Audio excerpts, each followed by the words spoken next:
તો વધુ એક આઈપીએસ અધિકારીએ રાજીનામું આપ્યું છે। અભય ચુડાસમાએ રાજીનામું ધરી દીધું।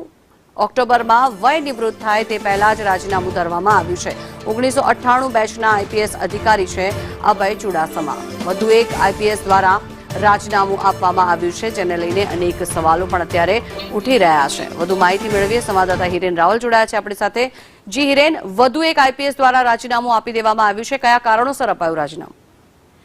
સિનિયર આઈપીએસ અધિકારી અભય ચુડાસમાએ રાજીનામું આપ્યું છે। વર્ષ 1999 બેચના આ અધિકારી છે અને એમણે રાજીનામું આપ્યું છે। જો કે રાજીનામા પાછળના કારણો હજી સુધી સીધી રીતે કોઈ ધ્યાનમાં નથી આવ્યા।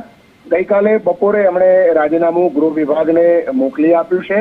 મહત્વનું છે કે ગાંધીનગર રેન્જ આઈજી તરીકે ફરજ બજાવ્યા પછી એમની જે બદલી થઈ છે એ બદલી સાઇડલાઇન પોસ્ટિંગ એક પ્રકારે કરવામાં આવ્યું હતું અને એટલા જ માટે કદાચ આ રાજીનામાનું એક કારણ હોઈ શકે છે।